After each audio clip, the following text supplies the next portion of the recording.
to be taken to improve accessibility of transport in the short term. So I have to think, how are we going to be fixed in the long term? Because Mr Ross doesn't have a chequebook and he doesn't have pockets. And indeed, as we pointed out repeatedly in this House during those debates, the subvention given to public transport by the Irish state is appallingly low. It's one of the lowest in Europe. It's one of the lowest in the cities of Europe. And because that subvention is extraordinarily low, and because we're hurtling towards more and more privatisation of public transport, people with disabilities are among those who are most affected. So if you take the area where I live in Ballyfermot, with cuts to the frequency of buses, with only one wheelchair space on each bus, it means that there is a longer and longer wait for people who need access for wheelchairs on buses. And the point was made earlier by, I think, Deputy Bruin, that two people with wheelchair needs cannot travel together because the spaces aren't dedicated for them on the buses. And then the drivers don't have the authority to enforce the requirement that those spaces are kept free. And you don't want to end up where passengers are fighting with each other. Does my pram get priority over your wheelchair? We have an appallingly bad service generally, but it's even worse for people with disabilities. I want to read a letter I got yesterday. I'm writing to you in regard to the report that is to be discussed in the Dáil tomorrow. I'm a wheelchair user from Ballyshannon in County Donegal. I've applied to do a degree in applied sports and business in Sligo IT.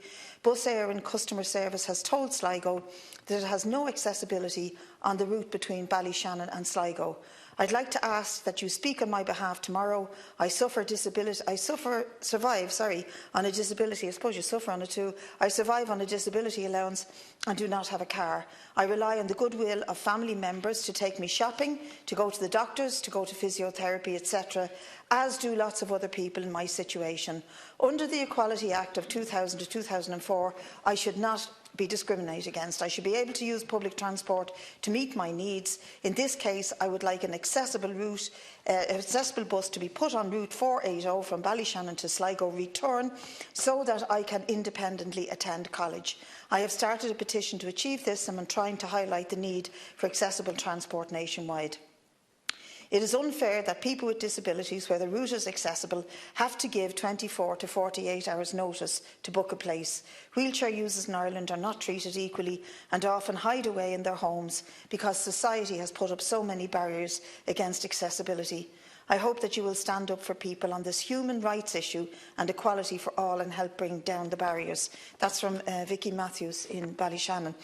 And Vicky, I read that out because I think Vicky's situation needs to be repeatedly highlighted in order to remind ourselves why reports like this are designed, why the urgency of funding for proper sport, and why the ideological argument against privatisation.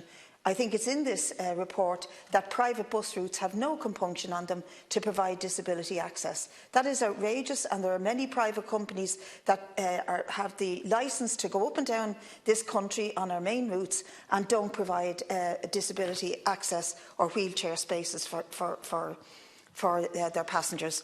There's also the question of what is actually happening at the moment.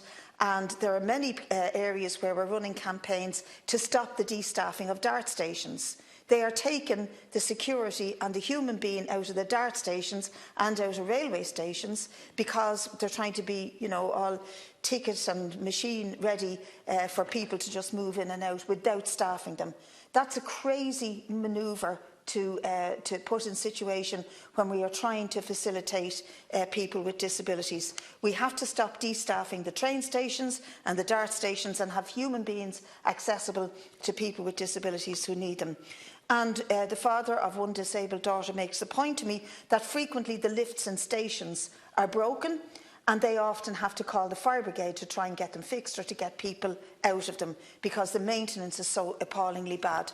So everywhere you turn, the problems mount up in terms of the subvention that's needed to make public transport work properly. We do need more subvention. We need to end the sort of habitual drive towards privatisation as if it was going to be the cure for everything, when in fact other countries, a cursory glance at what's happened in other countries will show you that it actually disimproves public transport. We need more and improved public transport with real access and real equality, and that starts with real investment in not just the quality but also the quantity of public transport that is available for all, and in particular with people with disabilities. I leave it at that. I have a few more points to make, but I think another deputy wants to share time with me.